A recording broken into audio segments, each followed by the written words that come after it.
Question है write a program to enter two numbers then calculate and print them LCF and HCF. यानी कि मुझे उनका LCM भी प्रिंट करना है और उनका एचसीएफ भी क्या करना है, प्रिंट करना है। एचसीएफ की जो डेफिनेशन है उसके अकॉर्डिंग एचसीएफ क्या होता है, एंड एचसीएफ और highest common factor is the largest common factor of two और मोर वैल्यूज। यानी कि किसी भी दो नंबर का हाईएस्ट फैक्टर को हम एचसीएफ बोलेंगे। इसके बाद एलसीएम की कंडीशन के केस में smallest positive integer that is perfectly divisible by both the number, यानी कि दोनों नंबर से क्या हो जाता हो, डिवाइड हो जाता हो। एग्जाम्पल के लिए मैं यहाँ पर दो नंबर ले लेता हूँ। तो एग्जाम्पल के लिए मैंने यहाँ पर दो नंबर लिया। फर्स्ट जो नंबर लिया हुआ है, जैसे मैंने ए की वैल्यू को जैसे मैंने यहाँ पर 12 लिखा और बी नाम का एक वेरिएबल लिखा और यहाँ पर कितना लिखा, इधर 18। अगर मैं इनका एचसीएफ अगर कैलकुलेट करूंगा तो इनका एचसीएफ होगा कितना, 6, क्योंकि 6 12 को भी डिवाइड करता है और 6 18 को भी डिवाइड करता है। यानी कि 6 एक सबसे हाईएस्ट नंबर है जो 12 और 18 दोनों को डिवाइड कर सकता है। और अगर मैं इसका एलसीएम अगर कैलकुलेट करूंगा तो इसका जो एलसीएम आएगा वो कितना आएगा, 36। 36 एक ऐसा नंबर है जो 12 से भी डिवाइड हो जाता होगा और 18 से भी डिवाइड हो जाता होगा। यानी कि 36 एक सबसे स्मॉलेस्ट नंबर है जो 12 से भी डिवाइड हो जाता है और 18 से भी डिवाइड हो जाता है। तो 12 और 18 के केस में जो एचसीएफ आएगा वो आएगा 6 और जो एलसीएम जो आएगा वो एलसीएम कितना आएगा, 36। अब मुझे सबसे पहले क्लास नेम लिखा, तो क्लास नेम मैंने फाइंड लिखा हुआ है। इनपुट करते हैं फंक्शन के थ्रू, मैं यहाँ पे इनपुट करके बता रहा हूँ, फंक्शन एज ए आर्गुमेंट के थ्रू। तो मुझे दो वेरिएबल्स यहाँ पर इनपुट करने, तो मैंने इंटीजर टाइप का एक वेरिएबल ए और इंटीजर ही टाइप का एक वेरिएबल कितना लिया, बी। एक वेरिएबल मैंने यहाँ पर एचसीएफ, ये जो आंसर स्टोर करेगा, अभी इसकी इनिशियल वैल्यू को मैंने यहाँ पे 0 लिखा है। और एक वेरिएबल मैंने यहाँ पे एलसीएम, जो एलसीएम को कैलकुलेट करेगा, उसकी इनिशियल वैल्यू को भी मैंने यहाँ पे कितना लिखा हुआ है, 0। अब एक और मुझे यहाँ पर एक एक्स्ट्रा वेरिएबल की रिक्वायरमेंट है, वो है सी नाम का वेरिएबल। तो सी वेरिएबल्स के अंदर मैं दोनों फंक्शन यानी कि दोनों वेरिएबल्स की में से जो भी सबसे स्मॉलेस्ट नंबर होगा, तो स्मॉलेस्ट कैलकुलेट करने के लिए मैंने यहाँ पे फंक्शन यूज किया मैथ डॉट मिन ए कॉमा बी, यानी कि ए और बी में से जो भी सबसे स्मॉलेस्ट नंबर हो। मान लो एग्जांपल के लिए, जैसे मान लो मैं 12 और 18 दो नंबर लिया हुआ है, तो अगर मैं इनके कॉमन फैक्टर अगर कैलकुलेट करूंगा तो जो कॉमन फैक्टर कैलकुलेट करूंगा वो कहाँ तक करूंगा, केवल 12 तक। अगर मान लो ए की वैल्यू को मैं यहाँ पर 18 लिख देता हूँ और बी की वैल्यू को अगर मैं यहाँ पर 10 लिख देता हूँ, तो अगर मैं इन दोनों का कॉमन फैक्टर अगर कैलकुलेट करूंगा तो कॉमन फैक्टर जो मुझे फाइंड आउट होंगे वो फाइंड आउट कहाँ से होंगे, 1 से लेकर कहाँ तक, 10 तक। 11 कभी भी इसका क्या नहीं हो सकता, ये कॉमन फैक्टर नहीं हो सकता। तो मैं एक्स्ट्रा में कोई भी फैक्टर कैलकुलेट नहीं करूंगा, यानी कि दोनों नंबर में से जो भी सबसे स्मॉलेस्ट नंबर होगा वहां तक ही हमें क्या करना है, कॉमन फैक्टर फाइंड आउट करने चाहिए। तो कॉमन यानी कि दोनों नंबर में से मैंने स्मॉलेस्ट नंबर कैलकुलेट करने के लिए मैथ डॉट मिन फंक्शन का क्या किया हुआ है, यूज किया हुआ है। तो देखो जैसे मान लो 18 और 10 का अगर मैं कैलकुलेट कर रहा हूँ या फिर 18 और 12 का अगर कैलकुलेट कर रहा हूँ, तो दोनों में से कौन सा मिनिमम है, 12।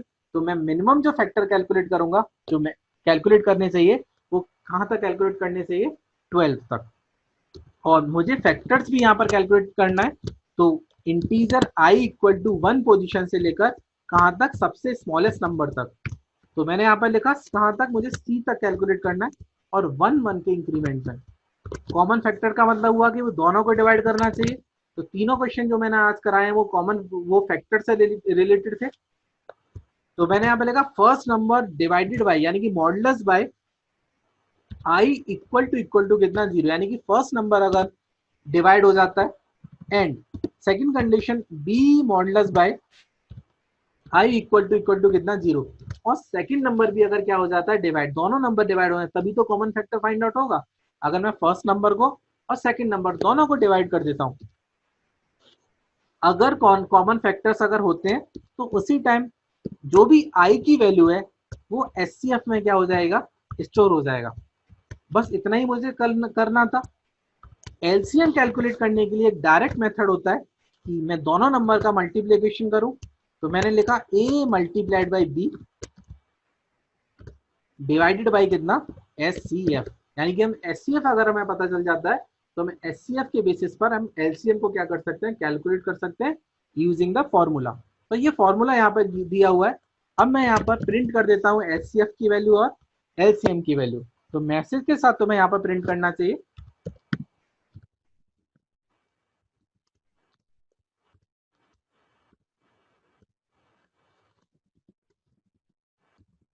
SCF of number equal two plus लगाया और मैंने यहाँ पर SCF को ही क्या कर दिया, इधर प्रिंट कर दिया। और एक और मेथड मैंने लगाया, एक और प्रिंटिंग मैंने लाइन लगाया हुआ है, system dot out of println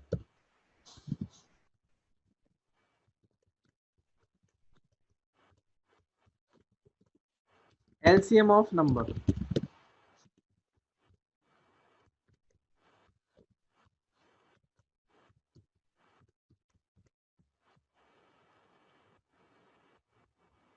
execute करने से पहले मैं यहाँ पे कमेंट बना देता हूँ इसको एक बार।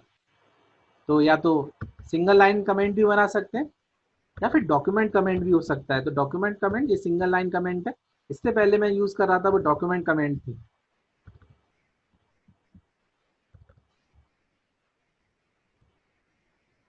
कंपाइल कर दें।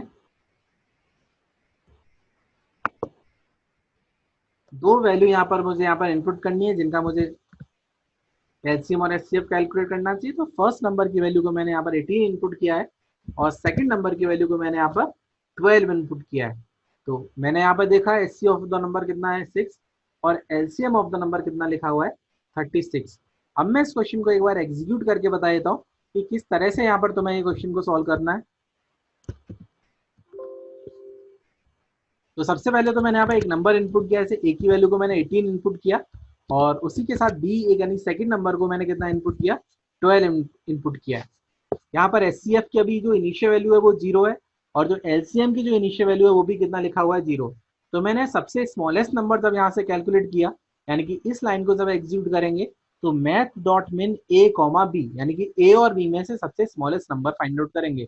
तो जब मैं ए और बी में से सबसे स्मॉलेस्ट नंबर फाइंड आउट करता हूँ तो जो सी में है वो कितना स्टोर हो जाता है 12 तक। यानी कि मुझे अब कॉमन फैक्टर जो चेक करने चाहिए वो 1 से लेकर कहाँ तक चेक करना चाहिए था, 12 पोजीशन तक। तो मैंने यहाँ से 1 से स्टार्ट किया, देखो 1 is less than equal to 12, condition क्या है ट्रू। तो मैंने अब यहाँ पर चेक किया, देखो a मतलब 18, तो देखो 18 मॉडुलस बाय 1, कंडीशन क्या है ट्रू, क्योंकि 18 1 से डिवाइड हो जाता है। और यहाँ पर लिखा मैंने 12 मॉडुलस बाय 1, यानी कि ये भी कंडीशन क्या है ट्रू। तो इसका मतलब ये हुआ कि 1 क्या होगा, उसका एक फैक्टर होगा। और यहाँ पर i की वैल्यू को यानी कि i की यानी कि 1 की वैल्यू को SCF नाम के वेरिएबल के अंदर क्या किया हुआ, साइन कर दिया है। इसका मतलब ये हुआ कि अभी तक का जो हाईएस्ट फैक्टर है वो कितना लिखा हुआ है 1 है। अब मैं नेक्स्ट फैक्टर काउंट चेक करूंगा तो i की वैल्यू कितनी होगी, देखो 2, 2 is less than equal to 12, condition true है। तो 18 modulus by 2 and 12 modulus by 2 दोनों ही कंडीशन ट्रू होती है, क्योंकि 18 भी डिवाइड हो जाता है 2 से और 12 भी डिवाइड हो जाता है। तो इसका मतलब ये हुआ कि 2 भी उनका कॉमन फैक्टर है। तो आई की वैल्यू को हम किस में स्टोर कर देंगे, एचसीएफ में। तो एचसीएफ की वैल्यू अपडेट हो जाएगी। अब जो एचसीएफ की वैल्यू होगी वो कितनी होगी, 2। नेक्स्ट टाइम के लिए आई की वैल्यू 3 होगी। तो 18 मॉडुलस 3 और 12 मॉडुलस 3, देखो 3 18 को भी डिवाइड करता है और 12 को भी डिवाइड करता है। तो अब आई की वैल्यू को मुझे किसके अंदर असाइन कर देना है, एचसीएफ के अंदर। यानी कि अब तक का जो हाईएस्ट कॉमन फैक्टर है वो कितना है, 3। नेक्स्ट टाइम के लिए आई की वैल्यू 4 होगी। तो 18 मॉडुलस 4, कंडीशन क्या होती है, फॉल्स, यानी कि ये फर्स्ट नंबर को डिवाइड नहीं करता है। इसका मतलब ये उसका एचसीएफ नहीं हो सकता है। एंड की कंडीशन लगाई हुई है, इसका मतलब ये हुआ कि मैं सेकंड कंडीशन को चेक ही नहीं करूंगा अगर फर्स्ट कंडीशन फॉल्स हो जाती है तो इसका मतलब ये वाला पार्ट दोनों ही लाइन एग्जीक्यूट नहीं होंगी। तो फिर मैं रिटर्न करता हूँ, अभी भी मेरा हाईएस्ट वेक्टर कितना है, 3। नेक्स्ट टाइम आई की वैल्यू जब 5 होगी तो देखो 18 मॉडुलस 5, अगेन कंडीशन फॉल्स होती है। नेक्स्ट टाइम के लिए आई की वैल्यू होगी 6, 18 मॉडुलस 6 एंड 12 मॉडुलस 6, यानी कि 18 भी 12 6 से डिवाइड हो जाता है और 12 भी 6 से डिवाइड हो जाता है। इसका मतलब ये हुआ कि 6 क्या होगा उसका फैक्टर। तो यहाँ पर मैं 6 लिख देता हूँ। फिर आई की वैल्यू 7 होगी, 8 होगी, 9 10 11 12, सारी कंडीशन क्या होंगी यहाँ पर फॉल्स हो जाएंगी। नेक्स्ट टाइम आई की वैल्यू होगी 13, 13 लेस देन इक्वल टू 12, ये भी कंडीशन क्या होगी यहाँ पर फॉल्स। तो जैसे ये फॉर लूप फॉल्स होगा तो मैं अगर यहाँ पर एचसीएफ की वैल्यू को अगर प्रिंट करूंगा तो एचसीएफ की वैल्यू प्रिंट कितना होगा, यहाँ पर 6 प्रिंट होगा। और अब मुझे यहाँ पर एलसीएम कैलकुलेट करना है। तो अगर मैं यहाँ पर एलसीएम अगर कैलकुलेट करता हूँ तो देखो a इंटू बी, ए की वैल्यू लिखी हुई है 18 इंटू 12, 18 इंटू 12 हो जाएगा और डिवाइडेड बाई कितना एचसीएफ। अगर मैं एचसीएफ की वैल्यू कितनी थी 6, तो अगर मैं 6 से डिवाइड करता हूं तो देखो 6 को 3 टाइम्स इसलिए डिवाइड कर देंगे तो 6 3 सा 18, यहां से आएगा कितना 3 और 12 इंटू कितना 3, तो 12 इंटू 3 कितना हो जाएगा 36। तो एलसीएम को अगर मैं यहाँ पर प्रिंट करूंगा तो जो एलसीएम प्रिंट होगा वो कितना प्रिंट हो जाएगा 36 प्रिंट हो जाएगा।